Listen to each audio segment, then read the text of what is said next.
राधा कांतं नमोस्तुते।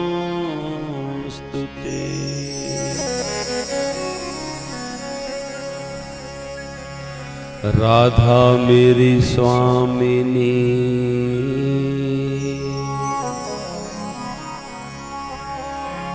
मैं राधा जी को दास, जन्म जन्म मोहे दीजियो,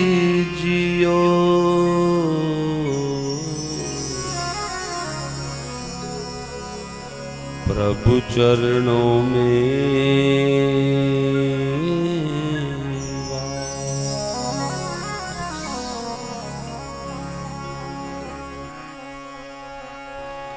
कथा आरंभ होत है।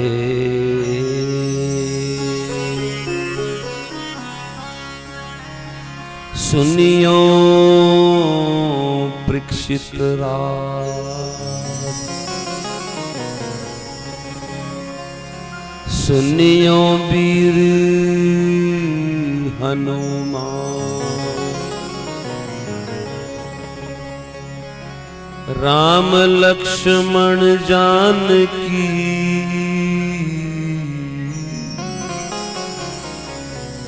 करहूं सदा कल्याण।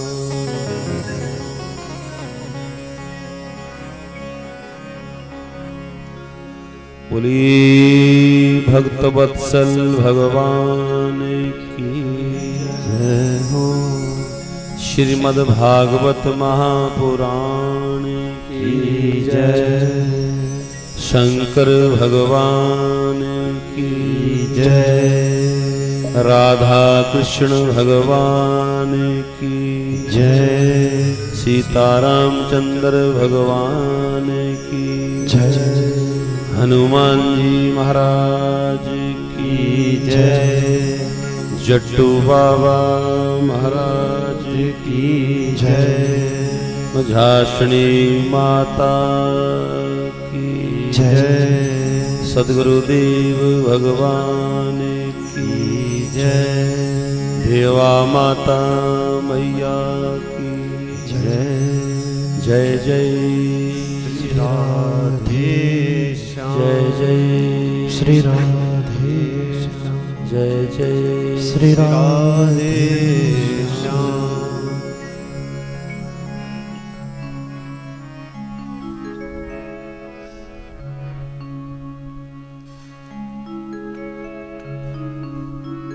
तेरा जीवन ही बन जाएगा,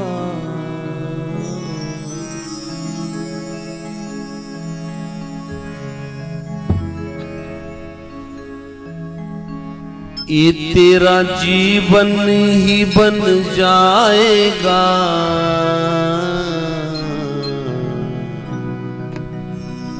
कृष्ण कहने से तर जाएगा। कृष्ण कहने से तर जाएगा। ओ कृष्ण कहने से तर जाएगा। कृष्ण कहने से तर जाएगा।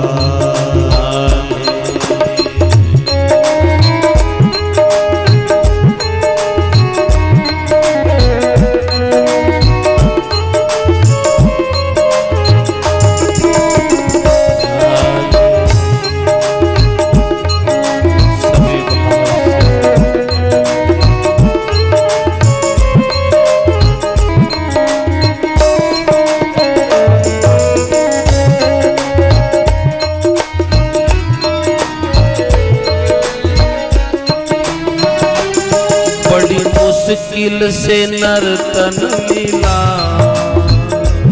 बड़ी मुश्किल से नर्तन मिला। बड़ी मुश्किल से नर्तन मिला। बड़ी मुश्किल से नर्तन मिला। क्या पता फिर ना मिल पाएगा। क्या पता फिर ना बड़ी मुश्किल से नर तन मिला, बड़ी मुश्किल से नर तन मिला, क्या पता फिर ना मिल पाएगा, क्या पता फिर कहाँ पाएगा।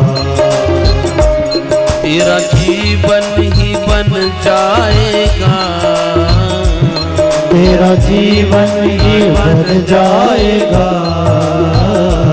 तेरा भाग्य बदल जाएगा, तेरा भाग्य बदल जाएगा, राम कहने से तर जाएगा, राम कहने से तर जाएगा। आइए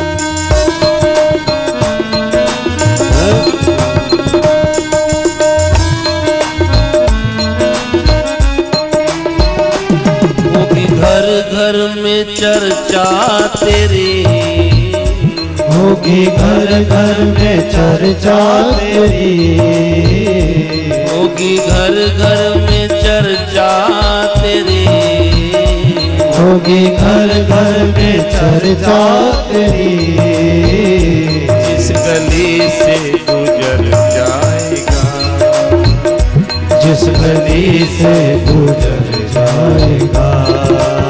अरे होगी घर घर में चर्चा तेरी, होगी घर घर में चर्चा तेरी, होगी घर घर में चर्चा तेरी, होगी घर घर में चर्चा तेरी, जिस गली से गुजर जाएगा, जिस गली से गुजर जाएगा।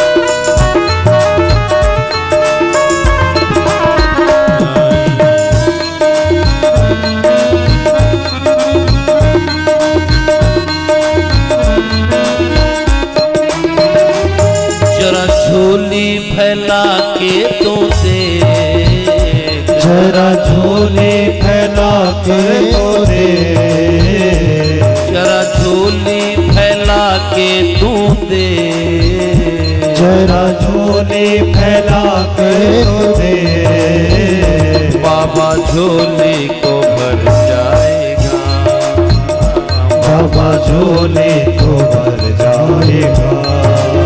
अरे जरा झोली फैला के तो दे, जरा झोली फैला कर तो दे, जट झोली को भर जाएगा, बाबा झोली को भर जाएगा। अरे तेरा भाग्य बदल जाएगा, तेरा भाग्य बदल जाएगा, ये तेरा भाग्य संवर जाएगा, तेरा भाग्य संवर जाएगा, ये तेरा जीवन ही बन जाएगा, तेरा जीवन ही बन जाएगा।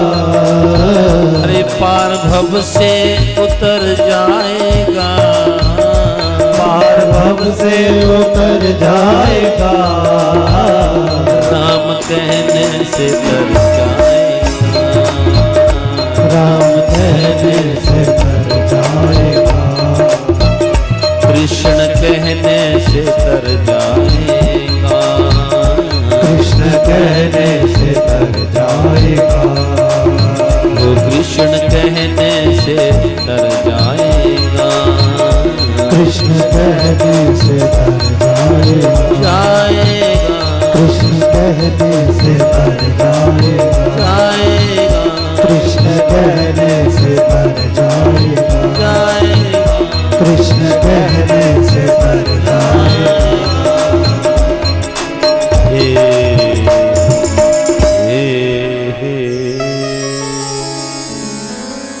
भक्त वत्सल भगवान की जय जय श्री राधे, जय जय श्री राधे, जय जय श्री राधे। नारायण।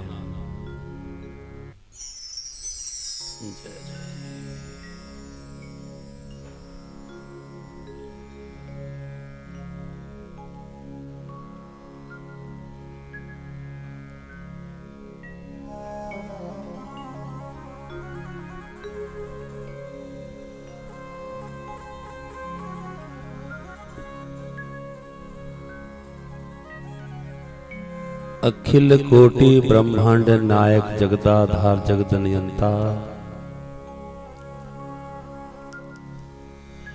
चराचर जीवात्माओं में वास करने वाले, कण कण में सभी जीव जंतुओं में वास करने वाले, जिन प्रभु की आज्ञा से ये सूर्य उदय होता है, अस्त होता है,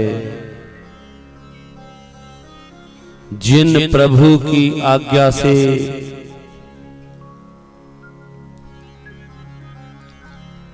ये पूरा संसार, पूरी सृष्टि चलती है, और जिन प्रभु की कृपा से हम देख पाते हैं, कुछ अच्छा सा सुन पाते हैं, हम समझ पाते हैं, पांव से चल पाते हैं, जो प्रभु पुष्पों में रंग भर जाते हैं,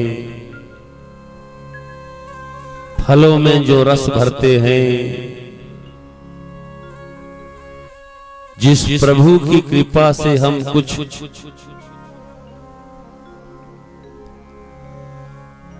अच्छा सोच पाते हैं, अच्छा निर्णय ले पाते हैं। प्यारे, बस उन्हीं भगवान का ये शब्दमय रूप है, वाणीमय श्रीमद् भागवत महापुराण।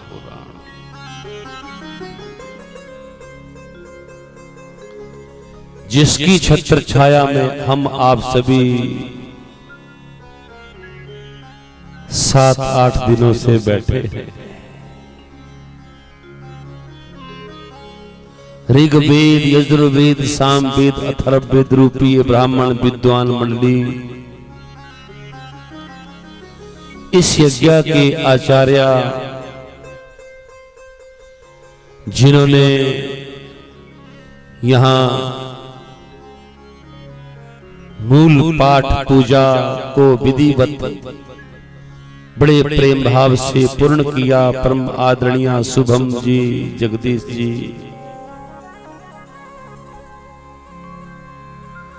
और ये सरस्वती पुत्र शुक्ला जी, तिलक जी, अशोक जी, और जिनकी कृपा से ये कानों के द्वारा आप हृदय तक इस रस को ले जा रहे हैं, ये ध्वनि यंत्र के द्वारा संजय जी,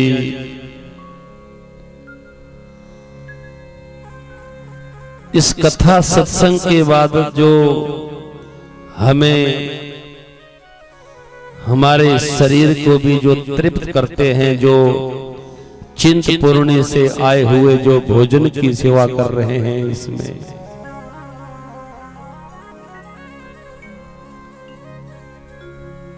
और यहाँ इस क्षेत्र सधानी क्षेत्र के सबके द्वारा चुने हुए सरपंच प्रधान बहन महिमा देवी, मेरे साथ आए हुए प्रक्षित स्वरूप कांचन जी और इस कौंडल गोत्र यजमान परिवार के ये नौजवान बच्चे जो तन मन से, धन से भी, तन से भी, मन से भी, जिन्होंने इस यज्ञ में सेवा में कोई कसर नहीं रखी। सोमी जी, हैप्पी, बिंदु और सोनू, डिम्पी, रमेश का पूरा परिवार, इनके बेटा सेंटी कल आए, इन्होंने भूख की सेवा दी। और भी इनकी पुत्र बधुएं जिनका नाम में नहीं, नाम से हम परिचित नहीं है, इनकी सहधर्मिणियां, पुत्र बधुएं, छोटे छोटे बालक, जिन्होंने इस यज्ञ में अंगतराम जी का, परम पूजनीय श्रीमान अंगतराम जी का इस यज्ञ में उनका मनोबल बढ़ाया। अंगतराम जी का ये आंगन, बहन तृप्ता देवी का आंगन, रमन पूजा का आंगन, ये आप से सजा है। पर इनकी मानसिकता भी कितनी श्रेष्ठ और शुद्ध रही होगी, जो आप अपने को रोक नहीं पाए। इस ज्ञान गंगा में आए दिन बड़े भाव से डुबकी लगा रहे हैं। हे प्रभु, इस यज्ञ का पुण्य इनके जा मातर, जमाई, जिन्होंने इस सत्संग की तार को जोड़ा और हम आपको सुना पाए, नरेंद्र जी, इनकी बेटी रुचि देवी, बड़ी बेटी रंजू, इंदु, इनके बच्चे जो बड़े प्रेम भाव से नाना के घर में सेवा कर रहे हैं, श्रुति, प्रीति, महक, रूहानी, हर्ष, राघव, नक्श और अनव, अदिति, इनके बच्चे, और भी आप सभी परिवार के छोटे छोटे बच्चे, इनकी बहन नीलम देवी, बुआ तृप्ता देवी। हे प्रभु,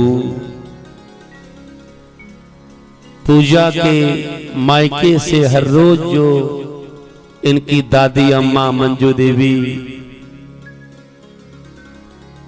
अपनी पोती के घर में इस अमर कथा का पान कर रही है, बड़ा अहोभाग्य है। हे प्रभु, हे मुक्ति के दाता मेरे प्रभु नारायण, हे जट्टू बाबा, हे मंझासनी देवी मैया, इस यज्ञ का जो पुण्य है, हे प्रभु, श्रीमान अंगत राम राणा के स्वर्गीय पिता गोकुल राणा को मिले, इनकी दादी को मिले। इस यज्ञ का पुण्य इनके स्वर्गीय पिता रुद्र स्वरूप वीर सिंह, इनकी माता अमरदेवी को इस यज्ञ का पुण्य मिले। मेरे प्रभु, इनके भाई पटेल राणा को इस यज्ञ का पुण्य मिले। अभी जो भगवान के लिए प्यारी हुई इनकी भाभी, इनके भाई कुलदीप सिंह की सहधर्मणी श्रीमती गंगा स्वरूपणी सुदेश देवी को भी गोलोक धाम की प्राप्ति हो। प्रभु इनके ही परिवारीजन बंसीलाल कला देवी को गोलोक धाम की प्राप्ति हो। इनके भाई ज्येष्ठ और श्रेष्ठ भीष्म पिता मां तुल्या, पिता तुल्या बड़े भाई परम आदरणीय कुलदीप राणा जी जो इस कथा को बड़े प्रेम से सुन रहे हैं, आपको भी इस यज्ञ का पुण्य मिले। इनके छोटे भाई रामपाल जी, इनकी सहधर्मणी जयदेव जी, इनकी सहधर्मणी, आप सभी को इस यज्ञ का पुण्य मिले। और अंगत राम जी के जितने बंधु बांधव परिजन पुरजन, इनके मित्र जो पीछे बैठे हैं, जो अंगत राम के स्नेह से यहाँ आपके घर में आए हैं, आपके सभी मित्र बंधु साथी, आप सभी को इस यज्ञ का पुण्य। श्रीमद् भागवत पुराण ज्ञान यज्ञ ये बहुत बड़ा यज्ञ है। और संतों ने तो सुखदेव सूत जी ने सौनकादि 88,000 ऋषियों को पहले दिन ये कहा, सुनो कि सदा सेभ्या श्रीमद् भागवती कथा। और आज संत सुखदेव स्वामी राजा परीक्षित में आपको कह रहा हूं, आज इस पूर्णता दिवस पे पहले दिन तो सूत जी ने कहा था सौनकादि 88,000, यानी सौनक कहते हैं सुनने वालों को, सूत जी कहते हैं सुनाने वाले को। पहले दिन सूत जी ने सौनकादि 88,000 ऋषियों को कहा, और आज मैं आपको कह रहा हूं, सदा सेभ्य श्रीमद् भागवती कथा।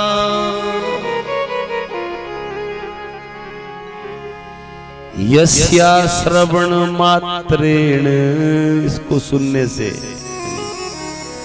सदा सेभ्या यानी इसको ज्यादा से ज्यादा सुनो, सदा सेभ्या श्रीमद् भागवती कथा। यस्या श्रवण मात्रेण,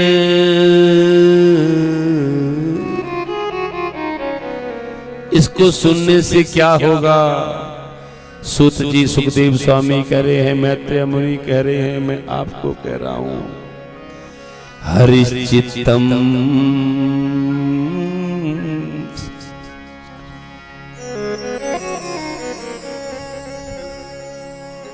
इससे क्या होगा? हरिश्चित्तम समाचरे, वो नारायण हरि आपके चित्त से चिपक जाएंगे। हरिश्चित्तम समाचरे, सदा सेव्या श्रीमद् भागवती कथा यस्या श्रवण मात्रेण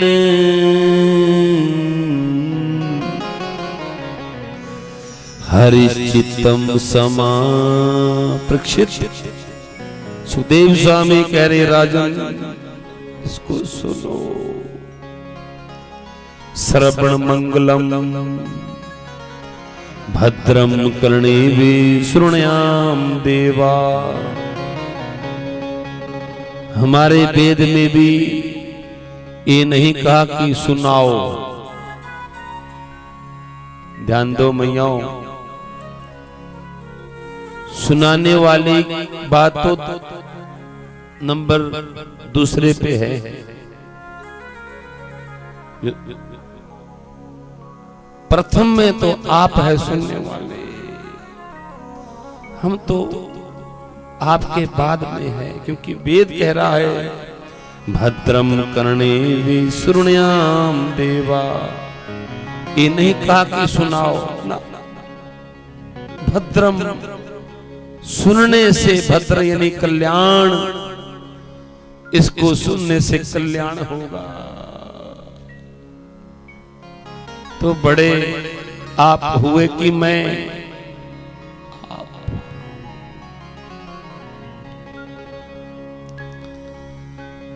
भद्रम कर्णेभि शृणुयाम देवा। वेदांत कह रहा है मेरे से सौभाग्यशाली तो आप है जो इसको सुन रहे हैं।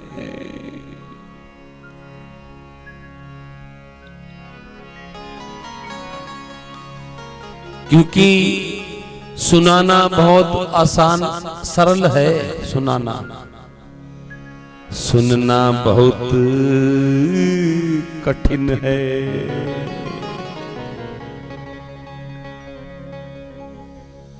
सुनना बहुत कठिन है।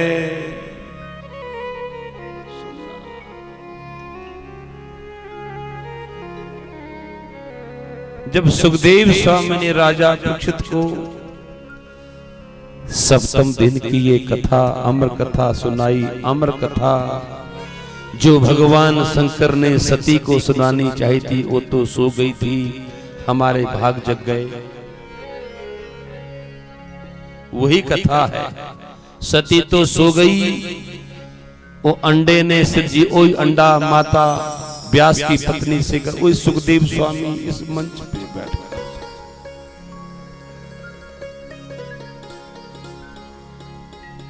राजा परीक्षित गदगद हो गए।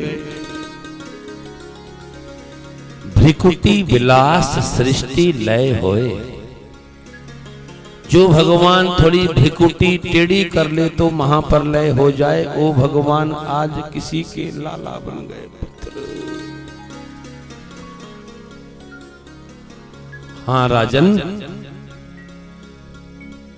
लेकिन जब भगवान सुखदेव स्वामी राजन ध्यान दो, सामने देखो, जब भगवान उज्जैन सांदीपनी मुनि के आश्रम में पढ़ लिख के आए, 64 दिनों में 64 प्रकार की विद्याएं ग्रहण करके आए, तो बड़े हो गए। सांदीपनी मुनि को गुरु माता को, उनकी माता को आते आते जहां उज्जैन से पढ़कर आए थे, विद्या पढ़कर आते आते सांदीपनी मुनि की जो पत्नी थी गुरु माता, और वही उसी गुरुकुल में सुदामा से भी भेंट हुई थी। सांदीपनी मुनि के आश्रम में सुदामा भी पढ़ते थे, वहीं वो क्लासमेट यानी एक क्लास में वो ब्राह्मण पुत्र यहां से द्वारिकाधीश वसुदेव पुत्र। लेकिन समय आने पे जब विद्या पूरी हुई, बच्चे अपने अपने घर, सुदामा अपने, और लेकिन जिस दिन विद्या पूरी होके वो अपने स्कूल कॉलेज यानी वहां से सांदीपनी मुनि के आश्रम से आने लगे थे, तो गुरु सांदीपनी मुनि की जो धर्म पत्नी गुरु माता थी वो उसकी आंखें डबडबा गई। यानी जब वो जाने लगे, विद्या पूरी हो गई, डिग्री पूरी हो गई। सुदामा भी वही थे, लेकिन जब सांदीपनी मुनि मां गुरु माता की आंखों में आंसू देखे तो कन्हैया ने कहा, गुरु माता हमें भेजना, आपको अच्छा नहीं लग रहा है? हमारी डिग्री पूरी हो गई, हम तो अब द्वारिका जाएंगे अम्मा बाबा के पास, आपको अच्छा नहीं लग रहा है?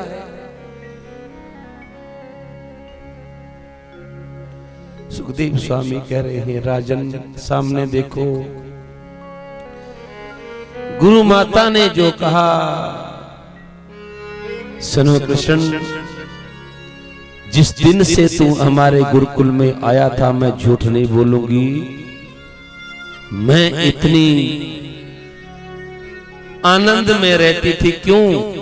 क्योंकि सच कहूं, ठीक तेरे जैसा ही पुत्र बचपन में मेरा भी एक पुत्र तेरे जैसा था।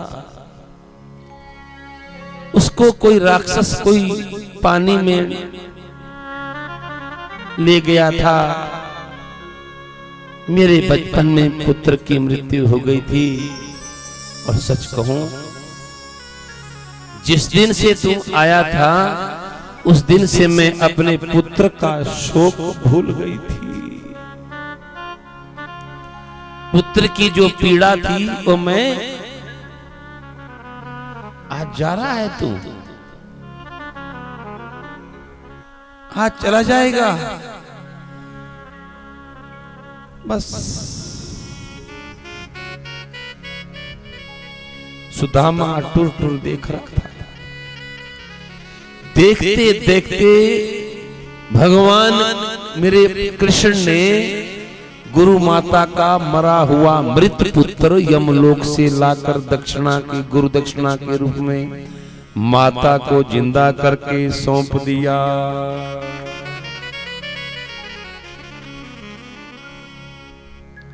बोलो, थोड़ी कल्पना करते सुनना,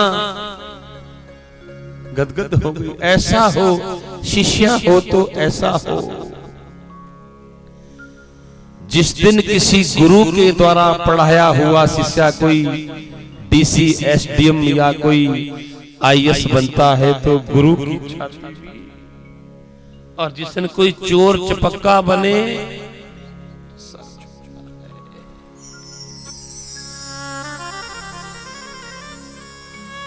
राजन भगवान द्वारिका में आए, मैया भगवान बड़े हो गए, पहला ब्याह हो गया रुक्मणी से, आपने कल सबने देखा भी। और मैं सच कहूं, जैसे हमारे को गुरु आज्ञा है कि, पर कल वो झांकी नहीं थी। कोई मूर्ख होगा जो कल की राधा जब रुक्मणी और आहा कृष्ण आए, जिनको दर्शन ना हुआ हो, कोई अभागा होगा। सच में ही वो कल तो साक्षात कोई आम कोई बड़ी सस्ती आंखें होगी, बड़ी सस्ती आंखें, जिन्होंने कल दर्शन ना किया हो। मुझे भी पहली बार अनुभव हुआ, पर मैं आपसे साझा नहीं करूंगा वो। और धीरे से क्या बोलना पड़ेगा सबको, ऐसे थोड़ी, और जोर से। हाँ, ध्यान दो, भगवान ने दूसरा विवाह जो है, भगवान का दूसरा विवाह किससे हुआ? दूसरी पत्नी पहली रुक्मिणी, दूसरी बोलो। अभी अभी तुम कथा मेरे से पहले तुम पहले भी सुन चुके हो, पर तुम हमारी भी परीक्षा लेनी चाहते हो। जामवंती से दूसरा विवाह। और जो इस कथा को सुनता है, सुनो, सूत जी कह रहे हैं, जो इस कथा को सुनता है उसके जीवन में कोई कलंक लगा हो, और उस कलंक लगा हो, कोई दोष लगा हो, कलंक दोष, वो मिट जाता है। ऐसे किसी को भी अपने जीवन में कोई कलंक का दोष लगा हो, मिट जाता है। और मैं आपको भी इस कथा को जरूर सुनाऊंगा, अगर आप ध्यान से सुनेंगे तो। सुनो, दूसरा विवाह भगवान का जामवंती से हुआ। कैसे? कहा, भगवान ने जब मामा को राम नाम कर दिया तो उग्रसेन को राजा बनाया था, अपने आप थोड़ी बने थे। प्रधानमंत्री किसको बना दिया? उग्रसेन को राजा। प्रधानमंत्री कह लो चाहे सीएम कह लो, लेकिन भगवान नहीं बने, क्योंकि लोग कहेंगे इसने मामा को मारा और राजा बन गया। इसलिए नानू को ही, लेकिन उसी मामा उग्रसेन की राजधानी में एक विधायक थे, ऐसे समझो। कृष्ण कन्हैया लाल की, ऐसे समझो विधायक थे, और जिनका नाम था सत्राजीत। वो भी राजा ही होते हैं। जैसे महिमा भी सधानी की, ये राजा है। इनकी जगह कोई और भी होता, हम उनको भी राजा ही कहते। ध्यान दो, क्योंकि ये पद भी कृपा से मिलता है। पैसे तो जितने मर्जी बहा दो, कृपा होगी उसको ही। सत्राजीत राजा थे, और उनका छोटा भाई था प्रसेन। और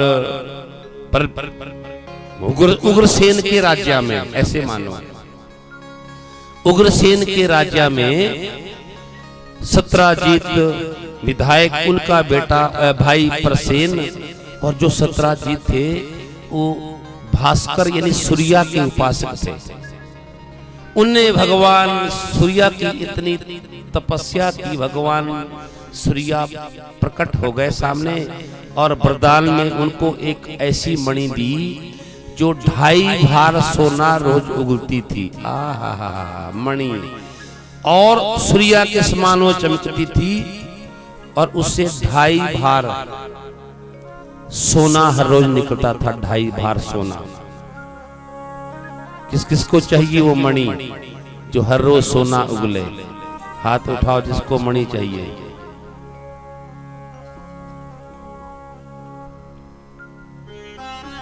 ध्यान दो, सोना उगले। और जैसे, और एक दिन, और चमकती थी। एक दिन उसको डालकर जो सत्राजीत था वो कहीं द्वारिकाधीश की सभा में गया। द्वारिकाधीश ने देखा, आहा, और लोगों ने कहा, अरे सत्राजीत, इस मणि को द्वारिकाधीश के गले में डाल दो। सत्राजीत ने कहा, क्यों? तपस्या मैं करूं, मेहनत मैं करूं, क्यों दूं? हैं? हम नहीं देंगे। सबने कहा कि श्याम सुंदर बड़े सुंदर है, श्याम सुंदर के गले में ये मणि बड़ी सुंदर लगेगी। सत्राजीत तो हम नहीं देंगे। अरे हमने तपोबल से इसको पाया है, हम क्यों दे मणि। ध्यान देना, जीवन में कोई दोष कलंक लगा हो मिट जाता है अगर सुने ध्यान से तो। ध्यान दो। तो जब सबने सुना सत्राजीत मुकर गए तो लगभग प्रजा में थोड़ा सा सनसनी भी हो गई कि मणि मांगी थी, बोला था, मुकर गया। और सुनो, भगवान ने कहा जैसी आपकी इच्छा भाई, हमें तो। और एक दिन क्या हुआ, सामने देखो, उसका भाई जो सत्राजीत का जो छोटा भाई था प्रसेन, उसने भाई से कहा भैया एक दिन मुझे दे दो, मैं हम भी गले में डाल ले। अब भाई तो प्यारा होता है ना, भाई से प्रेम करना चाहिए। जो भाई से प्रेम नहीं करता वो भी भगवान उसको देखते नहीं। ध्यान दो, अपना धर्म निभाओ। बड़ा भाई पिता तुल्य होता है, पिता। छोटा भाई पुत्र तुल्य होता है। इसमें किसी को, आपके भी है भाई कोई? आप तो खुद ही राजा हो। तो एक है वो तो बड़ा सौभाग्यशाली है, पर जिसके भाई, ध्यान दो, वेदांत कहता है बड़ा भाई पिता तुल्य, छोटा भाई पुत्रवत। कैसा रहेगा बोलो? ये थोड़ी अपने आप पेट भरा, खूब घर सजाया, भाई बेचारा कमजोर, उसको देखकर ही हा हा कर रहे, पाप लगेगा। जो भाइयों में कमजोर हो उसको, जो जिनमें ताकत है धन की, कुछ भी यश की, छोटे भाई को थोड़ा, उसका छोटे भाई को सहारा बनो। उनकी बेटी का ब्याह हो तो उसमें सहारा बनो। ये धर्म कहता है, हम नहीं, ये जट्टू बाबा कह रहे हैं। और धीरे से क्या बोलना पड़ेगा, हाथ उठा के और जोर से। तुम्हारे में ताकत नहीं है, हम अकेले, हमारी अकेले की आवाज जट्टू बाबा के जा रही है। आप इतने बोलो, जोर से बोलो, और जोर से। सत्राजीत भी ऐसा ही था। और मणि ली सत्राजीत के गले में डाल दी। भक्त वत्सल भगवान की। सामने देखो, सत्राजीत जंगल में निकल गया मणि दिखाने के लिए कि मेरी मणि भी कोई देखे। मणि तो मणि ऐसी चमकती थी जैसे सैकड़ों सूर्या। और उसी जंगल में एक ऋछ रहता था, जामंत नहीं, उसी जंगल में एक शेर आया, देखा, आहा, और प्रसेन पर धावा बोला, प्रसेन को मार दिया, मणि मुख में डाल दी शेर ने। जैसे शेर भाग रहा था, एक गुफा में ऋछ रहता था, जामवंत। ऋछ ने देखा, शेर को मारा, शेर को भी मार दिया। और उस जो जामवंत ऋछ ने वो मणि ली, अपनी गुफा में ले गया। और उस गुफा में अपनी, उनकी बेटी थी जामवंती, उसको खिलौने के रूप में दे दी। खिलौना, अरे बेटी बड़ी प्रसन्न हो मणि को देखकर। ऋछ भाई पिता लाए। और राजन सामने देखो, प्रसेन मारा गया। पूरी सत्राजीत ने बहुत दिनों तक भाई को ढूंढा, नहीं मिला। जब नहीं मिला तो सत्राजीत ने कहा, मेरा भाई कहां गया, कहां गया होगा, कहां गया होगा। दुनिया के लोगों से बच के रहो। लोग बीच बीच में कहने लगे, अरे लगता है वो कहीं मणि मांगी थी ना उस दिन, सत्राजीत की से द्वारिकाधीश ने लगता है और उसी मणि को पहनकर गया था प्रसेन उसका भाई। लगता है ये द्वारिकाधीश छलिया है, लोग नहीं छोड़ते। आप जितना भी अच्छा कर लो, दुनिया वाले लोग कहने लगे लगता है ये द्वारिकाधीश की कुछ चाल है। मेहमान जी, आप जितना भी अच्छा काम कर लेना, लेकिन लोग फिर भी कुछ ना कुछ एक गलती तो जरूर निकालेंगे। ये लोगों का स्वभाव है, लेकिन लोगों का बुरा मत मानना। ये देखो, जिन्होंने भगवान को नहीं छोड़ा, ये कुछ चाल है। लगता है मणि के चक्कर में, सत्राजीत के भाई मणि के चक्कर की, वो पहले मांग रहा था ना उस दिन मणि, और सत्राजीत ने मना कर दिया। लगता है सत्राजीत के भाई प्रसेन को द्वारिकाधीश ने मरवा दिया। और एक कान में जिसने कहा, सबसे पहले जिसने बात उठाई, उसने ये भी कह दिया जिसके पास कहा, पर सुन सुन, ये मैं तेरे को कह रहा हूं, तू आगे मत कहना, तेरे को मेरी सौगंध तेरे को सौगंध लगे, तू आगे कहे। और जिसके पास कहा बात पेट में टिकती है, उसने आगे कहा कि तेरे सिर की सौगंध लगे, तेरी सौगंध अगर तने आगे बात की। मुझे लगता है द्वारिकाधीश ने सत्राजीत भाई की मणि के चक्कर में उसको मार दिया। राम राम, देखो ये भगवान। और उतने में ऊपरले बेड़े में बात चला गई। ऊपरले बेड़े में कहा, हे राम राम, तुमने सुना? क्या सुना? अरे द्वारिकाधीश लोग उसको भगवान मानते हैं, देखो मणि के चक्कर में हत्या कर दी। हे भगवान। सुखदेव सामने देखो, सुखदेव स्वामी का राजन करते करते पूरी नगरी में एक दिन भगवान कृष्ण के कानों में भी बात आ गई। प्रभु आपकी अपकीर्ति हो गई। क्या हुआ? जब सुना तो भगवान को बड़ा दुख हुआ, क्योंकि झूठ था। भगवान ने कहा इस कलंक को मिटाना पड़ेगा। कलंक, इस कलंक को तो मिटाना पड़ेगा। और भगवान ने क्या किया? चलो देखते हैं। निकले और आगे क्या देखा? ये शेर मरा मिला, एक शेर। और शेर जहां मरा था, और उसके आगे, शेर के आगे एक ऋछ के चिन्ह। उन चिन्हों को देखते देखते भगवान वहीं पहुंच गए जहां ऋछराज वो गुफा में रहता था। अब अकेले नहीं थे, द्वारिका से और भी 100 लोग आए थे।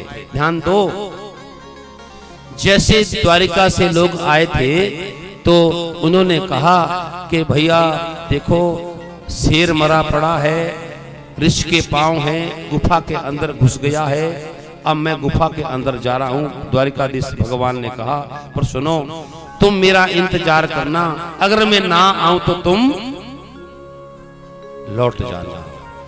ऐसे का जैसे अंदर प्रवेश किया भगवान ने गुफा में, तो वहां क्या देखा? एक ऋछ, बड़ा भारी ऋछ, उसकी एक बेटी उस मणि से उस गुफा में प्रवेश होते ही पूरी गुफा में उजाला, जैसे यहाँ। और उस गुफा में उसको ऐसे उछाल उछाल के भगवान ने, अरे मणि तो यहाँ है। जैसे भगवान ने छोटी सी बिटिया को मणि देखा, बेटी भगवान द्वारिकाधीश को देखकर घबराई, दौड़ के अपने पिता ऋछराज के पास गई, कोई आया है। जैसे ही आए हुए ऋछराज ने देखा गुफा में किसकी हिम्मत हुई आने की, एक जोर से मुक्का लिया और भगवान की छाती पर जड़ दिया। जैसी छाती पर भगवान के जड़ा, एक बार तो ऐसे कहा है कि भगवान भी अचेत हो गए, लेकिन भगवान फिर उठे। एक मुक्का भगवान ने भी छाती पे जड़ दिया। ऋक्षराज के। दूसरा मुक्का फिर लिया, ऋक्षराज ने भगवान की छाती पर जड़ा। मुख करते करते 27 दिन हो गए। बाहर जो गुफा के खड़े थे उन्होंने कहा था कुछ समय तक इंतजार करना।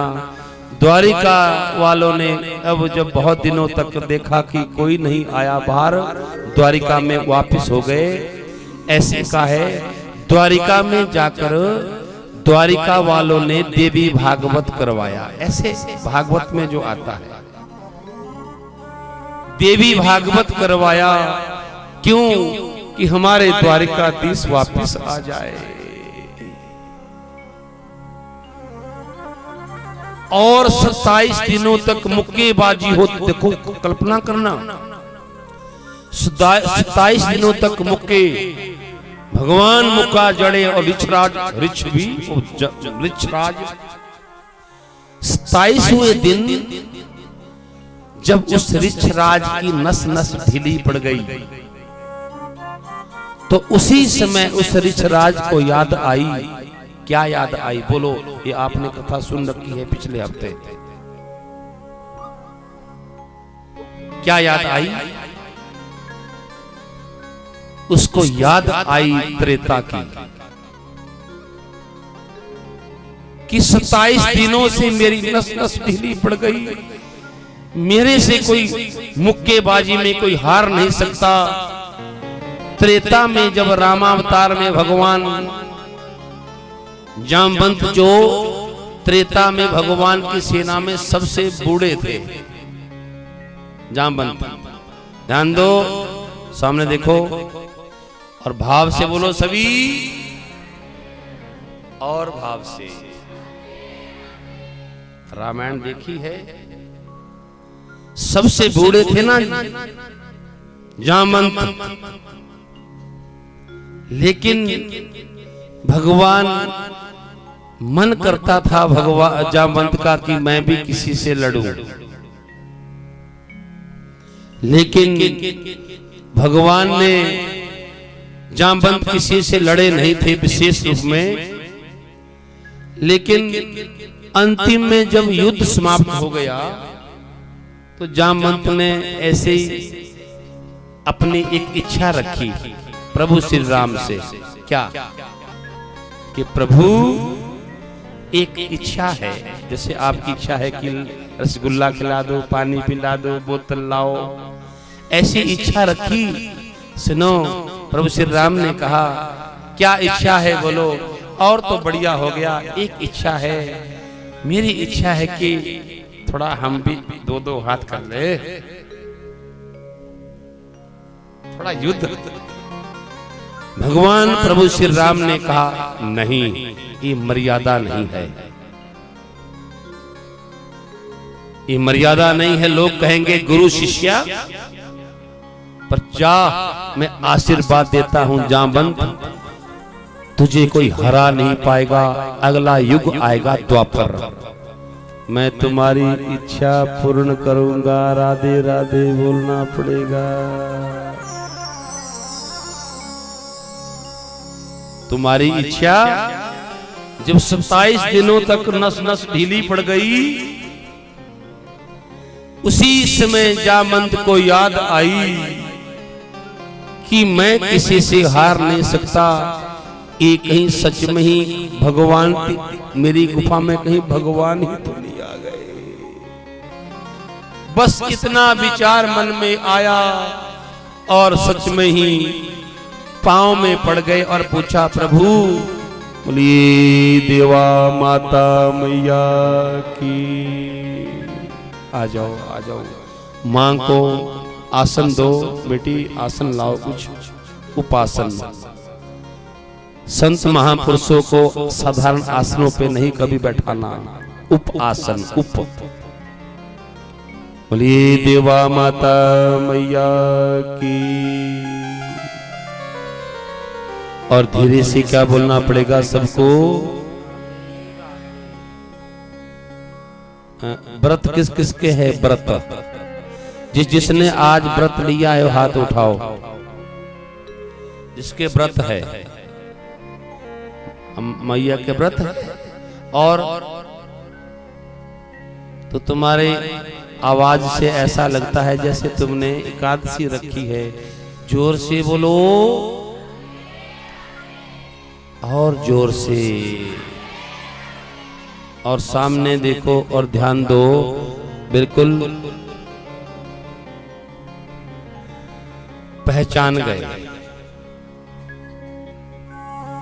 जामवंत पहचान गए उसी समय कि 27 दिनों से युद्ध कर रहा हूं, नस नस ढीली होगी, पांव में पड़े। उसी समय भगवान ने चतुर्भुज रूप में दर्शन दिया। वृंदावन बांकी बिहारी लाल की। द्वारिकाधीश भगवान ने दर्शन दिया, लेकिन दर्शन देते ही जामवंत तो पांव में पड़ गए, बिलख बिलख कर रोने लगे। ये मुझसे क्या हो गया? मैंने अपने इष्ट प्रभु प्राण को, प्रभु में अपने प्राणों को, मेरे अपने इष्ट प्रभु को मैंने मुक्के मारे। पांव में पड़कर बिलख बिलख कर रोने लगा। मुझे प्रभु कैसे क्षमा करोगे? मैंने तुम्हें 27 दिनों तक कितने मुक्के मारे। भगवान मुस्कुराते हुए कहने लगे, चिंता मत करो, अब मैं क्या करूं? उसी समय ऐसे कहा है, सामने देखो जामवंत ने क्या किया। जामवंत ने कहा, प्रभु अब ए लो मणि, पर मणि ऐसे नहीं, अब एक रिश्ता जोड़ना पड़ेगा। देखो भगवान भक्तों के बस में होते हैं। नारायण, एक रिश्ता जोड़ना पड़ेगा। क्या कहा? मणि ये मेरी बेटी है प्रभु, बेटी,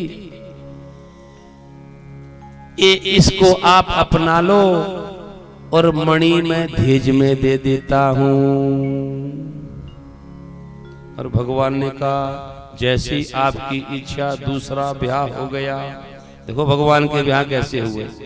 दूसरा ब्याह जैसे आपकी इच्छा, जामवंती, और धेज में दे दी मणि।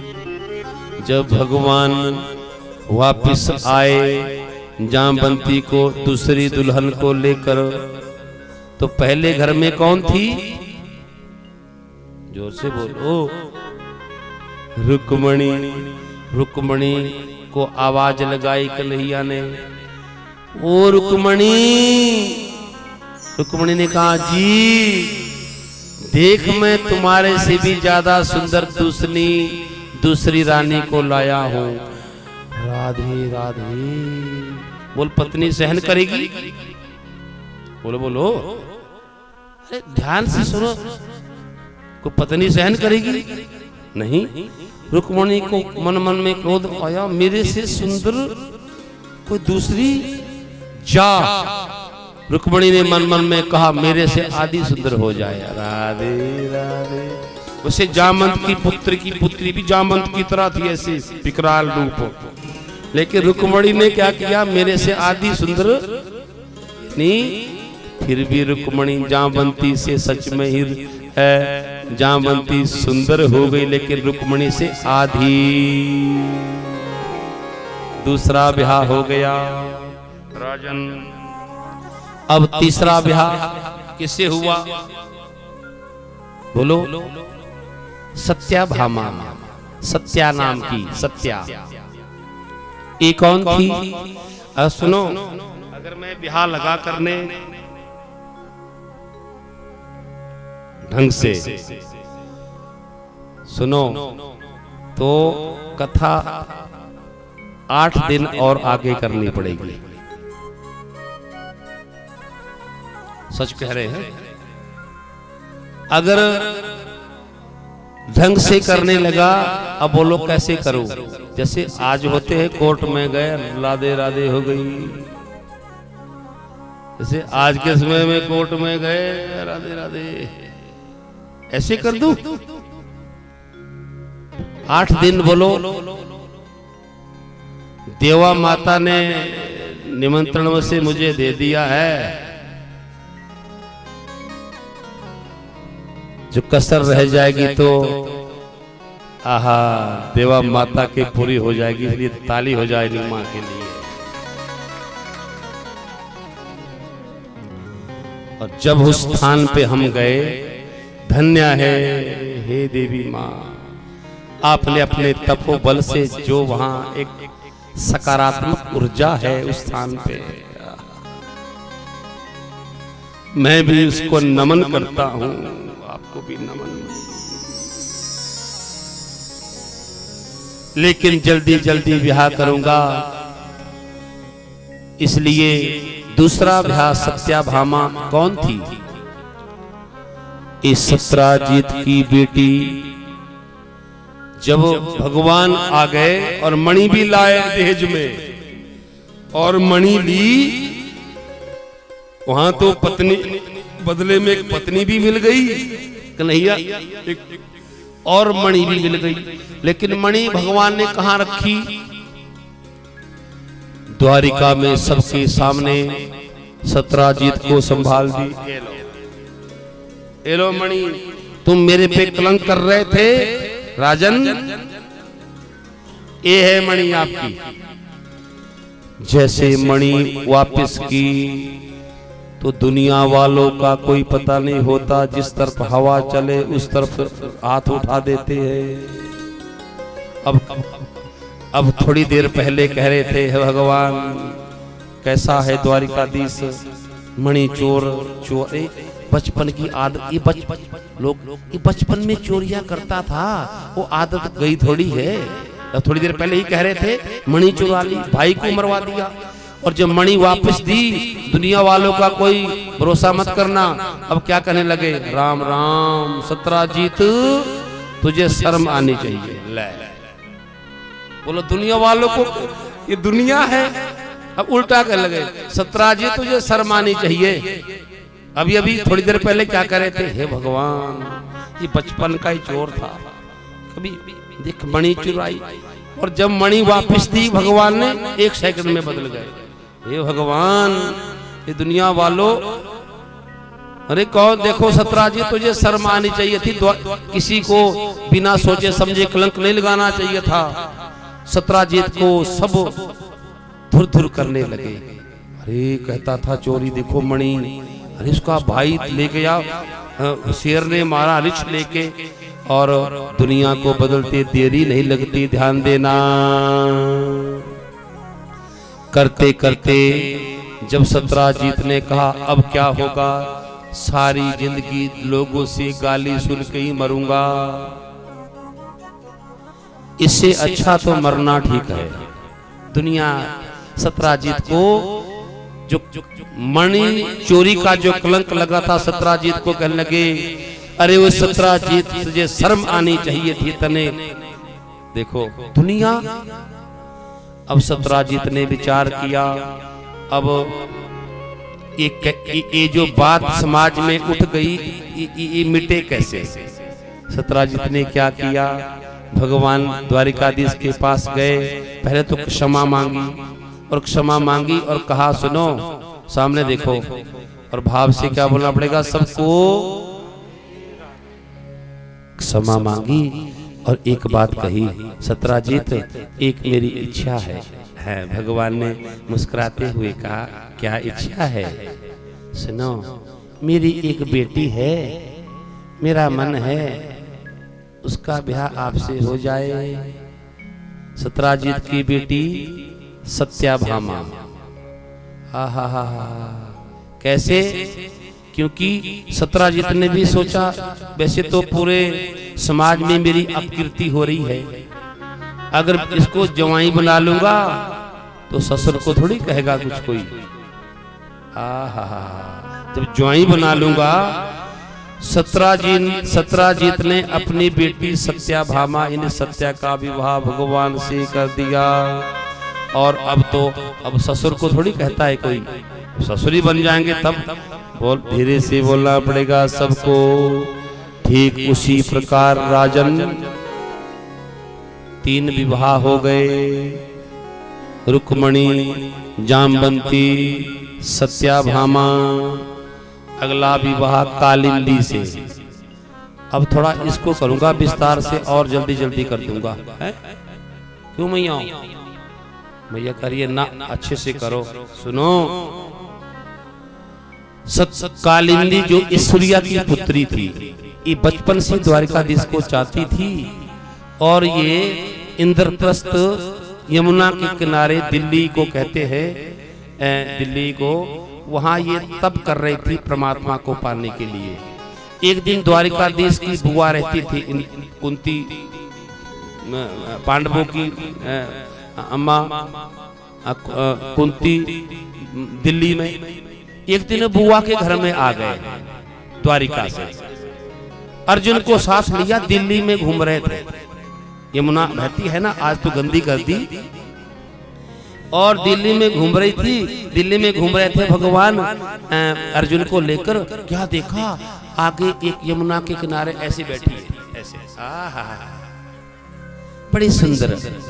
अर्जुन को साथ लेके कन्हैया ने कहा, है अरे पूछो कौन है ये? अब अर्जुन ने कहा चलो जो आपकी आज्ञा। अर्जुन पास में गए, तुम कौन हो? उसने कहा मैं सूर्या की पुत्री कालिंदी हूं, मैं तप कर रही हूं। तप? कैसा तप? द्वारिकाधीश को पति रूप में पाने के लिए। मुस्कुराए अर्जुन, वापस आए, द्वारिकाधीश से कहने लगे, अरे द्वारिकाधीश प्रभु, लगता है आपका बृहस्पति बड़ा जोरदार चला है, क्योंकि बृहस्पति की दशा में ब्याह होता है ना, ज्यादा योग बनते हैं ज्योतिष के अनुसार। लगता है आपका बृहस्पति आजकल बड़ा जोरदार चला हुआ है कुंडली में, मतलब आपको ही पाने के लिए चला है। हा हा हा हा। भगवान ने कहा जैसी थारी इच्छा। और तीसरा विवाह सूर्या की पुत्री कालिंदी से हो गया। ऐसे ही भगवान किया। अगला विवाह मित्र वृंदा, नागनजीती, भद्रा और सुलक्षणा, जो 4 विवाह हो गए। जब अगली बार कहीं आएंगे तो उनको विस्तार से सुनाएंगे। लगभग हुए चलते फिरते ही, मुहूर्त को ही नहीं निकला था भगवान के ब्याह को, ये सुन लो, चलते फिरते 8 पटरानियां भगवान की। और सुखदेव स्वामी कह रहे हैं, राजन सामने देखो,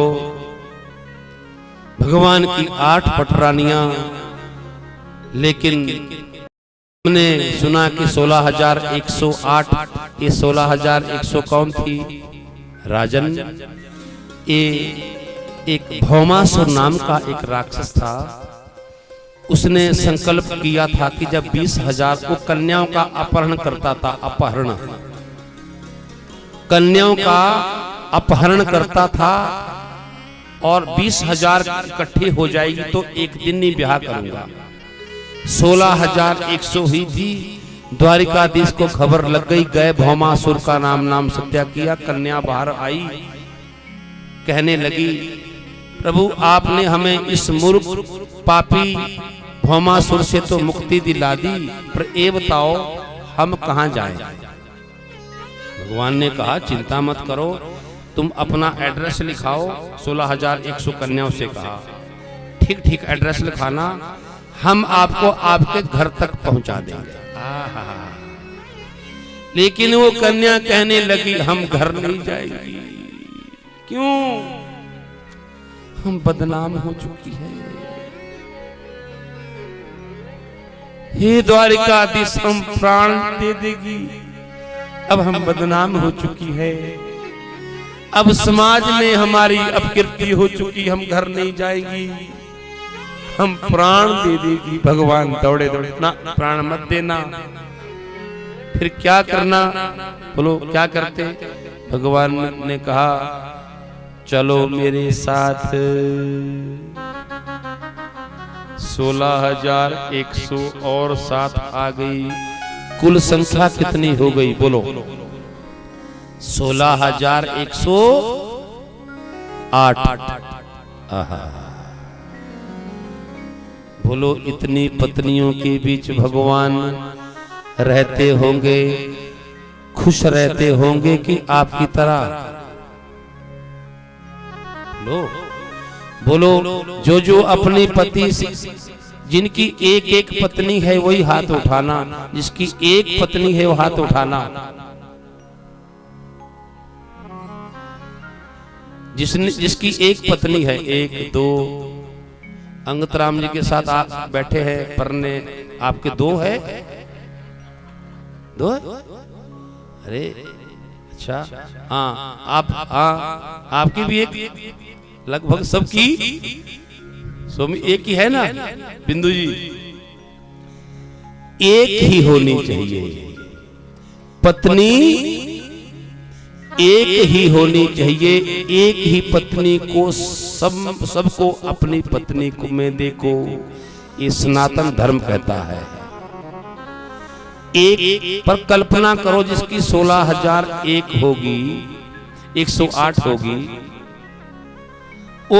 अच्छा ये भी बताओ ईमानदारी से, जो अपनी एक एक पत्नी से बहुत खुश है वो हाथ उठाना।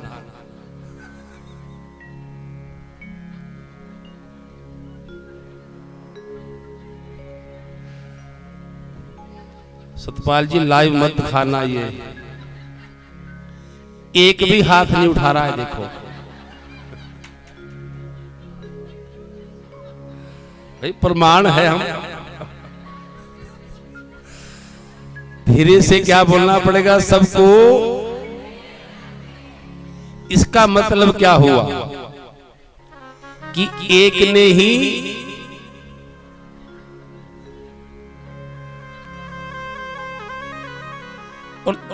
धन्य है भगवान जिनके 16,100 पत्नियां।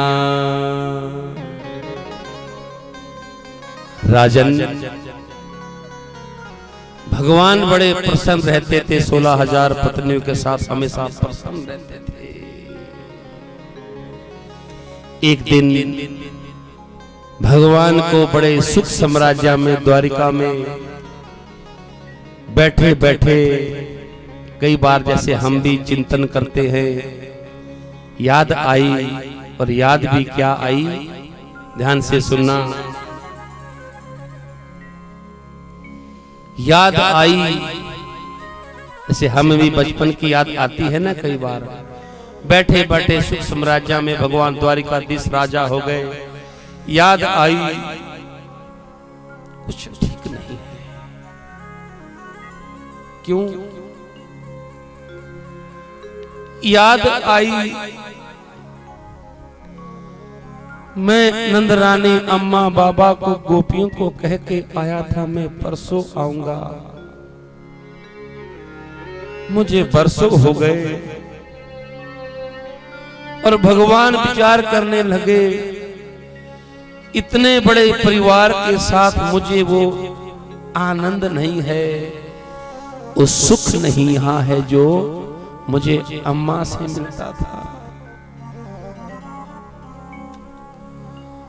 जो मुझे अम्मा से जो सुख मिलता था वो यहाँ द्वारिका में नहीं है।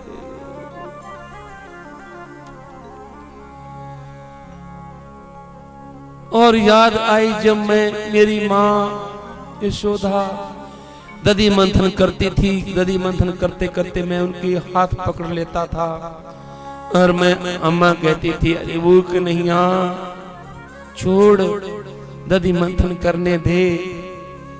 मैं जिद कर लेता था, मुझे पहले माखन दे, अध छोला जैसा माखन मैया मुझे चांदी के कटोरे में डालती थी। मैं दौड़ा दौड़ा बाबा के कंधों पर जाके सिर पे रखकर कटोरा जो पानी में,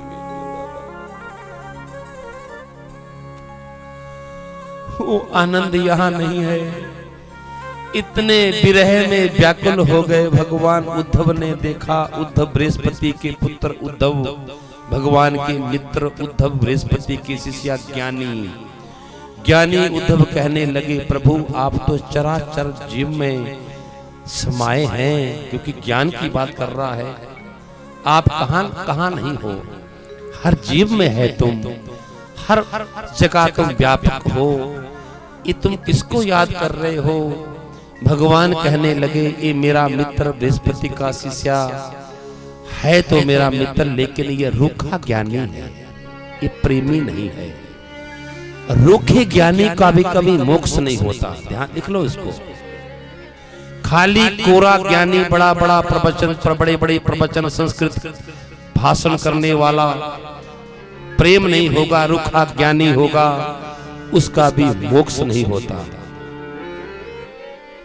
रूखा ज्ञान भी प्रेम, भगवान ने कहा इसने मेरा संग किया उद्धव ने, और मेरा संग करके भी अगर ये रूखा रह गया, प्रेमी नहीं बन सका ज्ञानी, तो इसका मोक्ष नहीं होगा।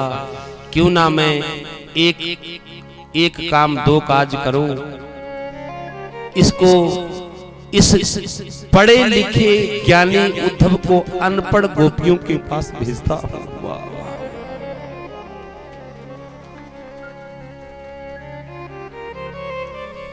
उद्धव को भगवान प्रभु नारायण ने पढ़े लिखे एजुकेशन की बड़ी डिग्री होल्डर को अनपढ़ गोपियों के पास भेजा।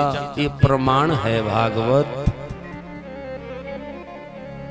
पत्थर दिए, प्रेम पत्थर दो, जा मैं तो नहीं जाऊंगा, लेकिन एक पत्र मेरी अम्मा बाबा को, एक गोपियों को देना।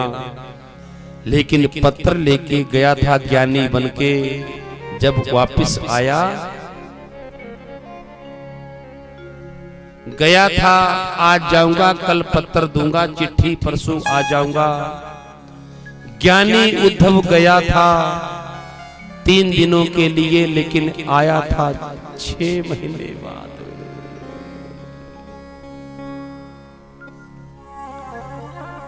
छह महीने ब्रज में ही रहा। गोपियों की स्थिति जब देखी, नंद बाबा नंद रानी की जब स्थिति देखी, नंद रानी महल में पल्ले में एक तकिया रख के झूला झूला रही है। उद्धव ने देखा और क्या कह रही है?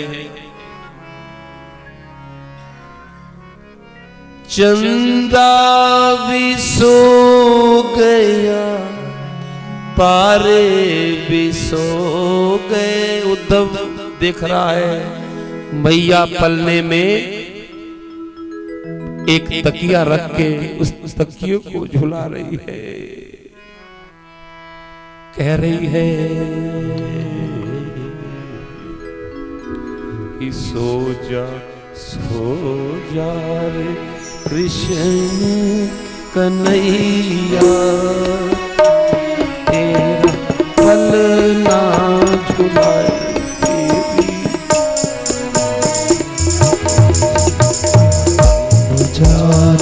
कृष्ण कन्हैया, तेरा पलना झुलाए तेरी मैया।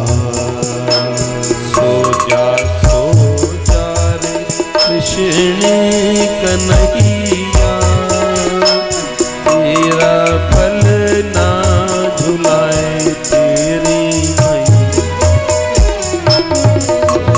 सो जा रे कृष्ण कन्हैया, तेरा पलना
सो गए, मैया भी सो गई, बछड़े भी सो गए, भैया भी सो गई, बछड़े भी सो गए, बछड़े भी सो गए, बछड़े भी सो गए।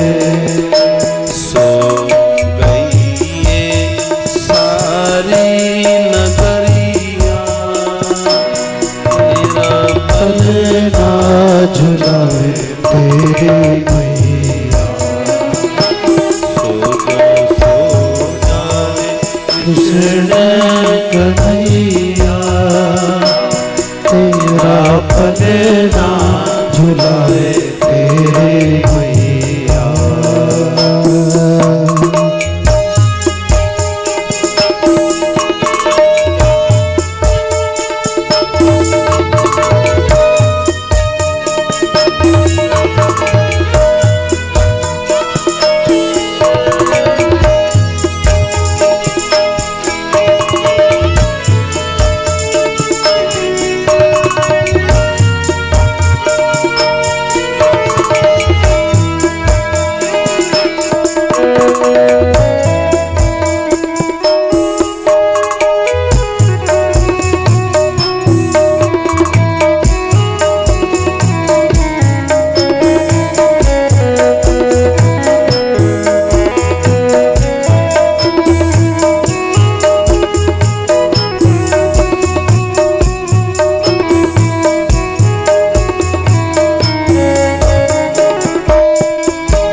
जब ये स्थिति, ऐसी स्थिति जब उद्धव ने देखी, ज्ञान पिघल गया, गया तो ज्ञानी बन के था, ज्ञान प्रेम की धारा में बह गया।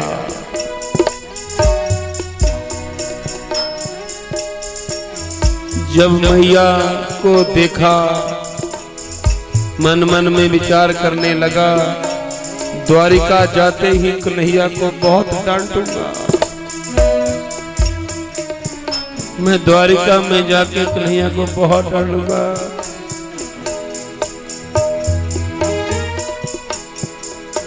ज्ञान बजाए डुगडुगी, प्रेम बजाए ढोल। जब मैया गोपियों को सुना, गोपियों के पास गए पत्थर लेके, गोपिया यमुना के किनारे कोई श्रृंगार नहीं करती है, यमुना के किनारे कोई श्रृंगार नहीं, नेत्र बंद करके उस कन्हैया की छवि के ध्यान में डूबी है और कहती रहती है, मेरे कन्ने अखियां कुल दया श्याम, मेरे कन्ने अखियां कुल दया श्याम रे, मेरे कन्ने क्यों अखियां लगाया श्याम रे, मेरे कन्ने अखियां क्यों दया श्याम रे, उनका जो अखियां चुराया श्याम रे, उनका जो अखियां चुराया श्याम रे, मेरी जिंदड़ी निमाणी, मेरे श्यामा मेरी जिंदड़ी निमाणी, यमुना दे कंडे कंडे मेरे श्यामा, हो सुन मेरे श्यामा, आस दर्शन दिलाई, हो तेनो मिलने नुआई,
सुखदेव स्वामी कह रहे हैं, सुनो राजन। राजा परीक्षित ने जब ये कथा सुनी तो पूर्ण वैराग्य हो गया। ये भी भूल गया कि मुझे श्राप लगा था, किसका श्राप, कैसा श्राप, सब भूल के अहम ब्रह्मोस्मि, अहम ब्रह्मोस्मि, मैं शरीर नहीं, मैं तो आत्मा हूं। ज्ञान हो गया राजा परीक्षित को, सब भूल गया। जब गोपियों का भाव देखा, गोपी मीन्स हम आप सभी जीवात्मा, कन्हैया है परमात्मा। और कहा, गोपियों ने ये भी कह दिया जाते जाते, जब वापस आए उद्धव 6 महीने बाद, ये कह देना अपने मित्र को, कह देना कीजिए मैं ऐसा जानती,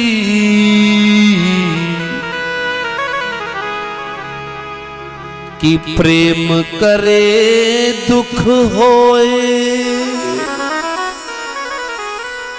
गोपियों ने टेढ़ी निगाह से कहा, कह देना अपने मित्र को, कीजिए मैं ऐसा जानती, प्रेम करे दुख होए। तो गली गली ढिंडोरा पीटती,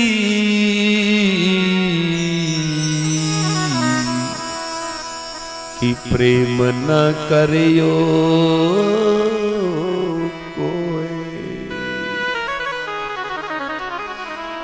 गली गली में ढिंडोरा पीटती, हरे प्रेम न करियो को।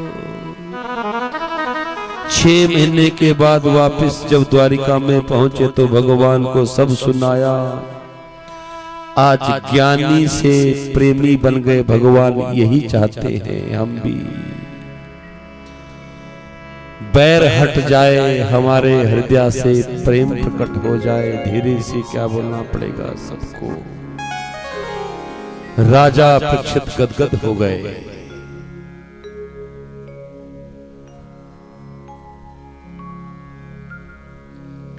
राजन सर्प भी दंश करने के लिए तक्षक बनकर चल पड़ा।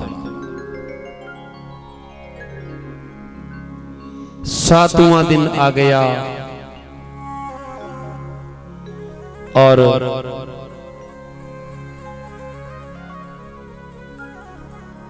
7वें दिन जैसे ही तक्षक सर्प चल पड़ा,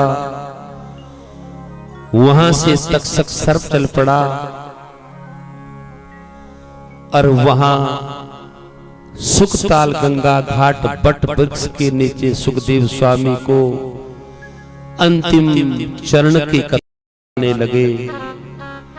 राजन, राजा परीक्षित ने सुखदेव स्वामी से प्रश्न किया, बस एक और बता दो आगे, कि भगवान के इतने वंश में जब रहे, भगवान इतने बड़े वंश में रहे, इतना बड़ा परिवार, इतनी पत्नियां, इतने बड़े यदुवंश में मेरे प्रभु रहे।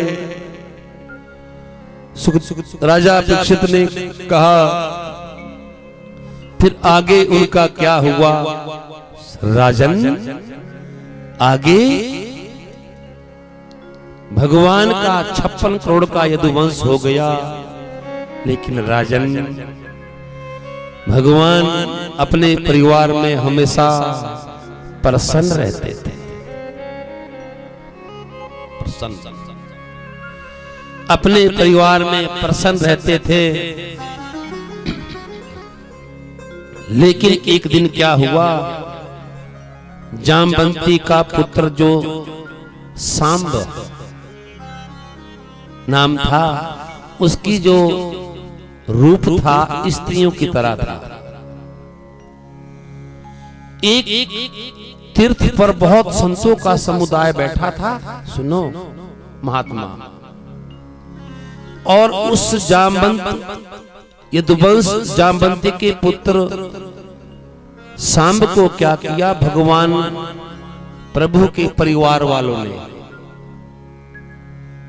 उसको साड़ी पहनाई, बिंदिया लगाई, बिच्छुए क्या क्या करते हैं वो पहनाए, और पेट में कुछ बांध दिया, और उन महात्माओं के बीच जाके दुर्वासा ऋषि को प्रणाम किया।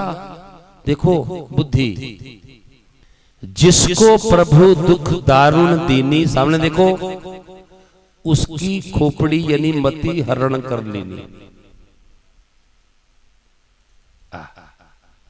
वो क्या कहने लगे बाबा दुर्वासा को, बाबा जी प्रणाम। दुर्वासा ने कहा जीते रहो बाबा जी, ये पिछले साल इसका ब्याह हुआ था, देखो मजाक करने लगे। मजाक की भी एक सीमा होती है, किसी से भी करो, ध्यान दो, छोटे छोटे बच्चों से लेकर जो किसी से कोई हास्य कोई मजाक करे, एक सीमा तक, नहीं तो दिल को लग जाता है कई बार कोई कही हुई बात, सीमा तक अंधो।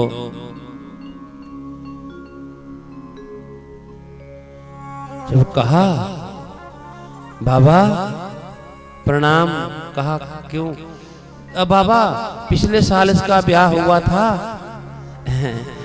बताओ इसके बेटा होगी कि बेटी, पेट में बांध था तो वो जामवंत पुत्र। बोलो भगवान से महापुरुषों से कुछ छुप सकता है? बड़े बुजुर्गों से छोटे छोटे बच्चों दो तुम झूठ बोल के अपने अम्मा बाबा दादा दादी को इनका तुम चला सकते हो।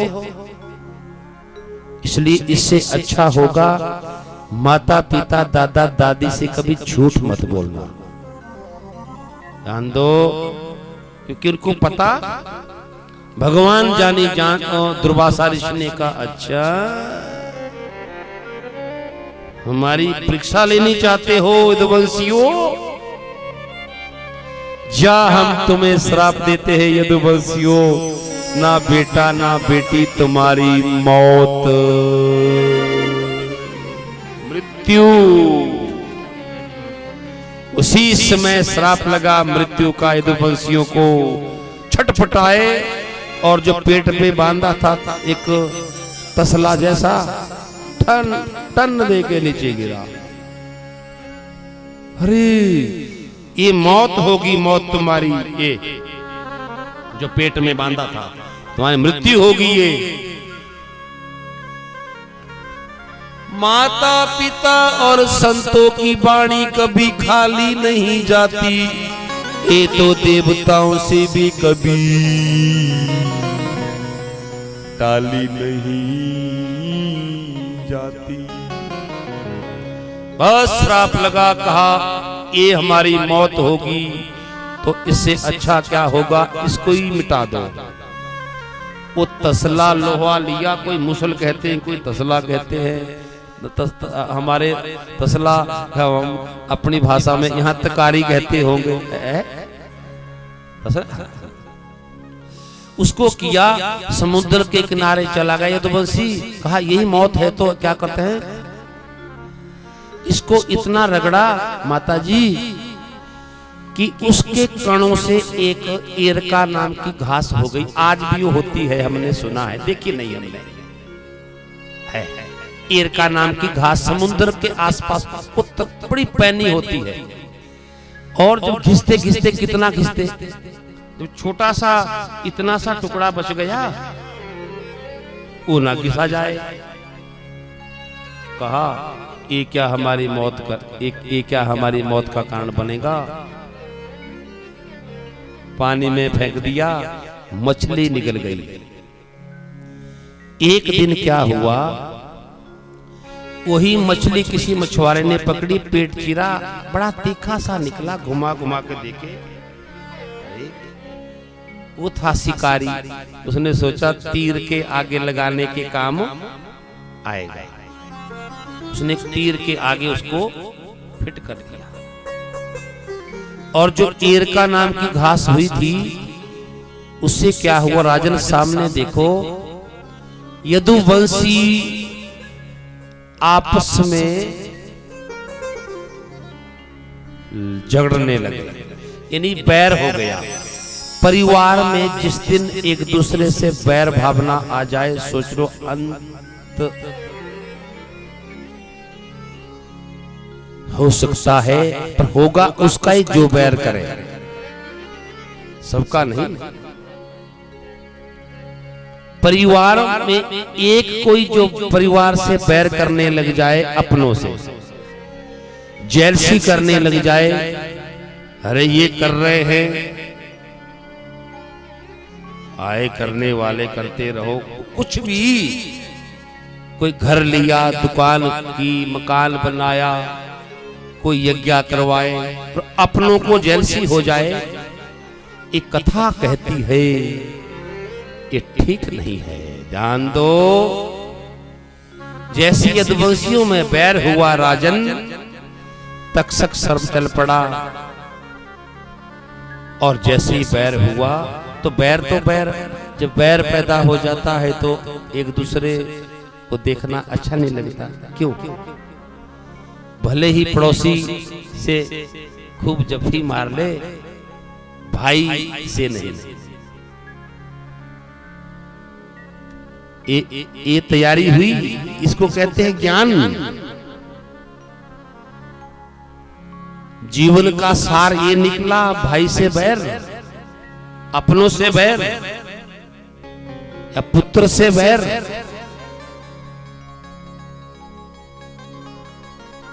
पिता के लिए पुत्र समान होने चाहिए, चाहे वो किसी काम का है या किसी काम का ना भी। पिता अपना धर्म निभाए, उसको एक समान दर्जा दे, भेद ना करे। भेद अगर शुरू हो गया तो वो दिन दूर नहीं है जो अभी सुनो क्या हुआ। इतने आपस में लड़े, पहले तो आंखों से, फिर थोड़ा विचारों से, फिर एक दूसरे को धक्का देने लगे, फिर थोड़ा लाठी उठा ली, फिर बंदूक उठा ले। एक समय ऐसा आया कि 56 करोड़ यदुवंश आपस में ही लड़ झगड़ कर कृष्ण कन्हैया लाल की बस 2-4 भगवान के वंश से भगवान बचे, उद्धव और 2-4 और यदुवंश समाप्त हो गया। राजन ध्यान दो, उसी समय जब यदुवंश में भगवान लीला पूरी, लगभग भगवान की लीला भी पूरी हो गई, और परीक्षित का श्राप, संतों की वाणी भी मिथ्या नहीं हो सकती। संतों ने कहा है कि श्राप 7वें दिन तक सबके द्वारा मृत्यु होगी, तो ये भी मिथ्या नहीं होगी।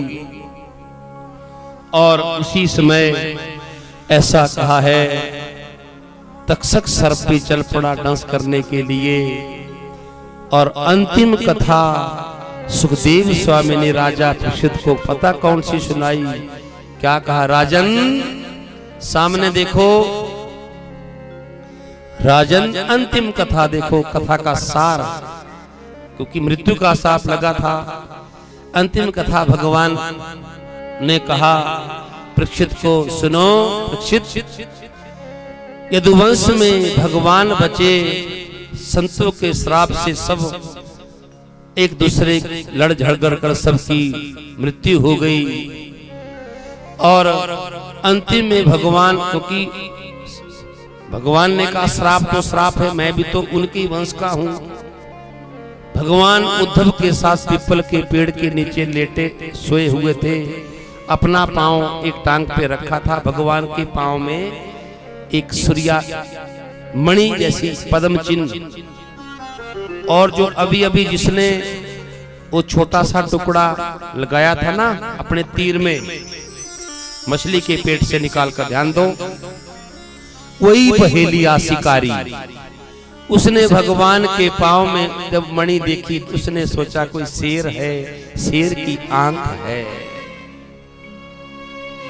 और शेर की आंख समझकर उसने वो बाण छोड़ दिया।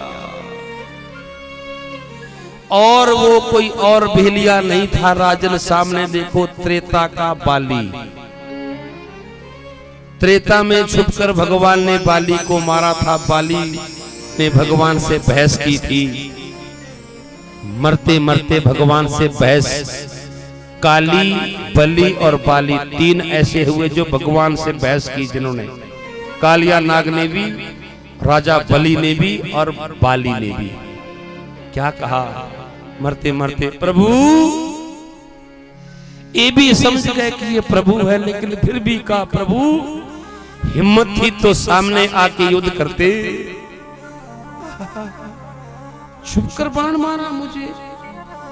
भगवान ने कहा सच में हाँ, छुपकर बाण मारा, हिम्मत थी तो सामने आके। राजा बलि ने कहा छुपकर बाण, भगवान ने हाथ जोड़े, जा इसका भी मैं कर्ज अदा करूंगा, द्वापर आएगा, इसका बदला मैयाओं। वही बहेलिया बाण मारा द्वापर में, वही था वो बाली। भगवान ने अपना ऋण उऋण किया, पांव में बाण लगा। सुखदेव स्वामी ने जब परीक्षित को ये कहा कि बाण लगते ही भगवान बिजली सी चमकी और अंतर्ध्यान हो गए। बस ये कथा सुनी परीक्षित ने कि भगवान अंतर्ध्यान हो गए और परीक्षित के देह से जीते जी प्राण निकल गए। कथा सुनते सुनते सर्प अभी दूर दंश करने के लिए आ रहा था। जब भगवान चला गए, अंतर्ध्यान हो गए, कथा सुनते सुने सुखताल गंगा घाट पे उसी रेत बालू पर पीछे को गिर गए और उनके शरीर से एक ज्योति निकली और वो भगवान के नख में जाकर समा गई। कृष्ण कन्हैया लाल की। और शरीर पड़ा है, सर्प आया तक्षक, मरे हुए शरीर को दंश करने लगा। बोलो उसका क्या फायदा? क्यों भैया? मरे हुए शरीर को दंश करने का कोई? परीक्षित की आत्मा तो भगवान के वियोग में।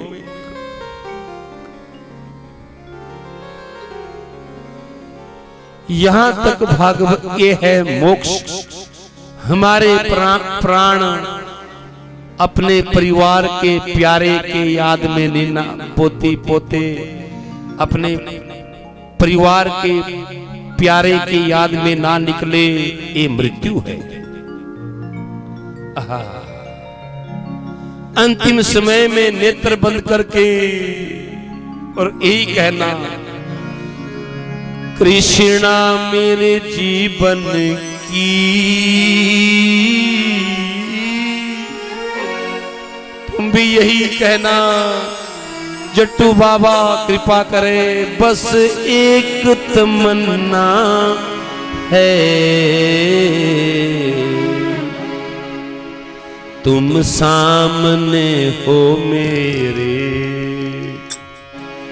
हाँ तुम सामने हो मेरे, मेरा दम ही निकल जाए, तुम सामने हो मेरे, तुम सामने हो, मेरा दम ही निकल जाए, राधे तेरे चरणों की, क्षमा तेरे चरणों की, रज धूल जो मिल जाए,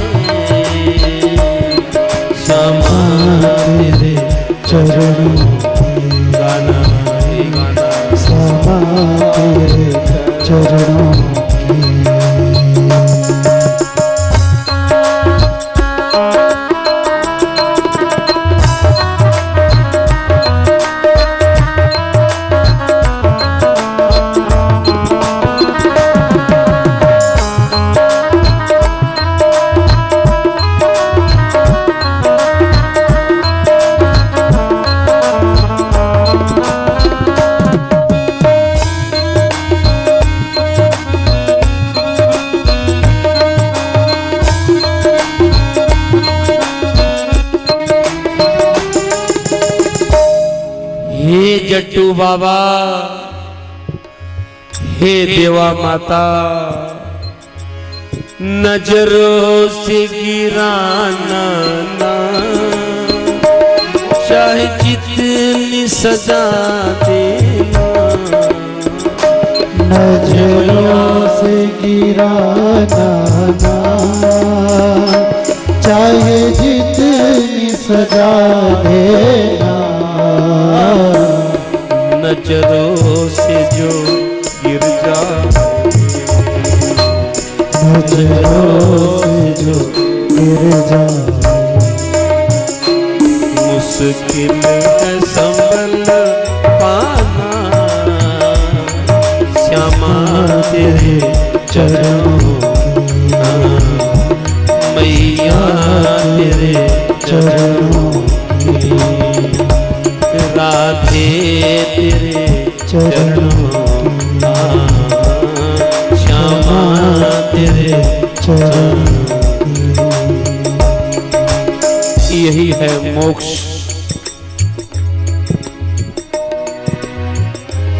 भागवत का अंतिम श्लोक कहता है, नाम संकीर्तनम यस्या सर्व पाप प्रणाशनम, प्रणामो दुख समनस्तम, नमामि हरिं परम। यही भागवत का भगवान के चरणों में शरणागति हो जाए। अगर हमारे से सुनाते सुनाते कुछ भूल हो गई हो, कुछ ऐसा शब्द निकल गया हो जो आपको अच्छा ना लगा हो, मुझे अपना पुत्र समझकर, बालक समझकर, पिता समझकर मुझे क्षमा कर देना।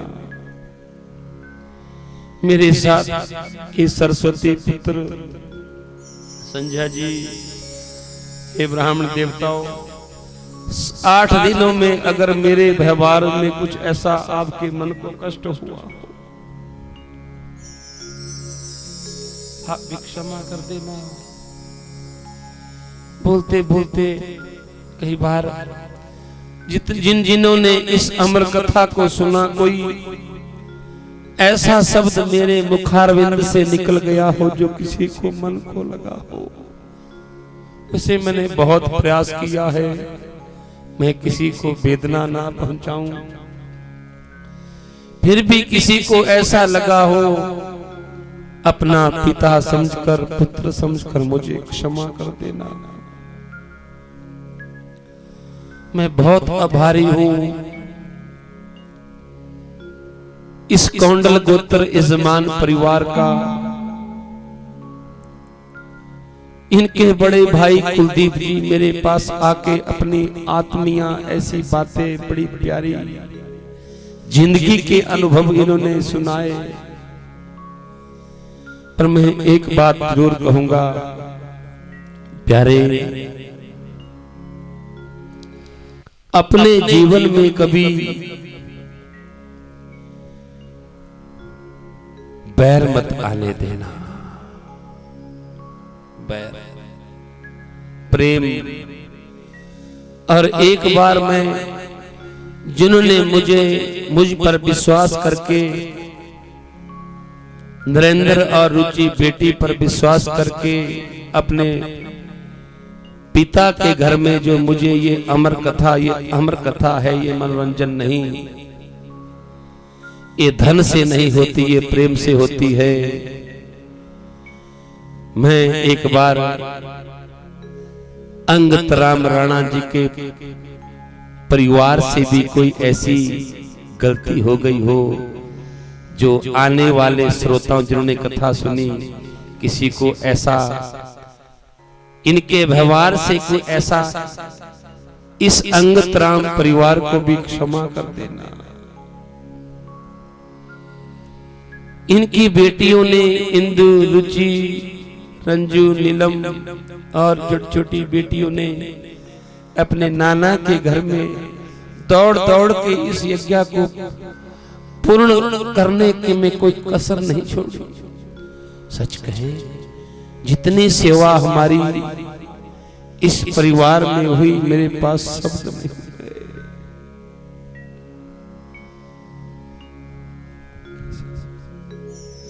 उसमें आपके चरणों में कोटि कोटि प्रणाम करता हूं। यहाँ की साक्षात आपके पूरे क्षेत्र के पुण्यारूपी रूप में जो ये साक्षात आद्या शक्ति जगजननी माया महामाया देवी रूप में जो यहाँ देवा माता के चरण पड़े हैं, ये भी बहुत मंगलकारी है। इस स्थिति में आना एक जन्म का पुण्य नहीं, जन्म जन्मांतरों का पुण्य है। कोई स्थिति जो बनी, मैं तो इनमें साक्षात गोपेश्वर भगवान शिव का दर्शन कर रहा हूं। मेरे भोले बाबा ऐसे ही सज समर के कैलाश से उस रास में प्रवेश हुए थे। हे देवी मां, आप भी साक्षात कोई शिव रूप, कोई शक्ति हो। आपके चरणों में भी मेरा कोटि कोटि प्रणाम है। बस मैं ज्यादा नहीं कहूंगा। भूल हो गई हो अगर मुझसे, तो भूल समझकर भूल जाना। भूलना सिर्फ भूल को, कहीं हमें ना भूल जाना। भूल को भूल जाना, हमें मत भूलना। रसिक जी महाराज गोपी भाव चैनल पे जरूर मिलते रहना, और वहां आध्यात्मिक कथा और आध्यात्मिक आपको रसमय भजन भी मिलेंगे।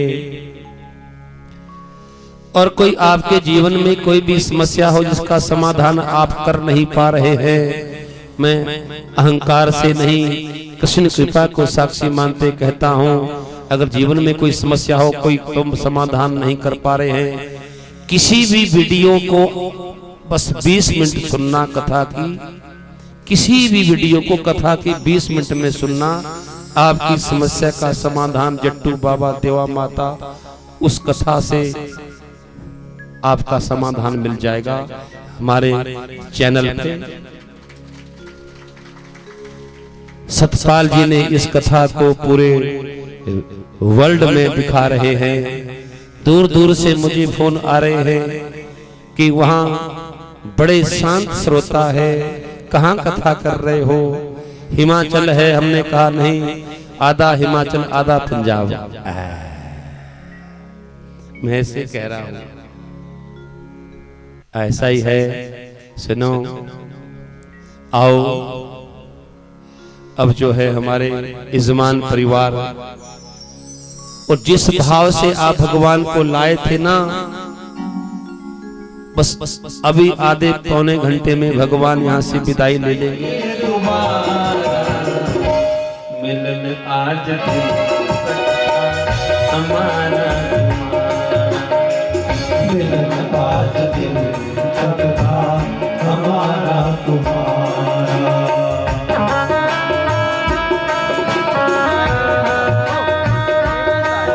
सभी अपने हाथों को खोलने कैसे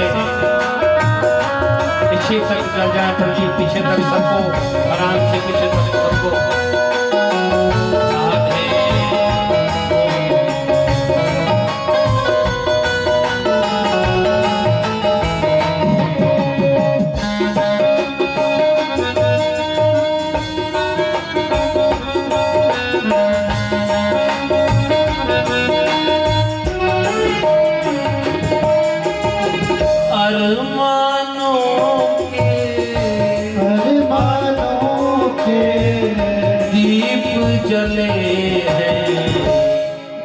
में खुशी के फूल खिले, दिल में खुशी के फूल खिले।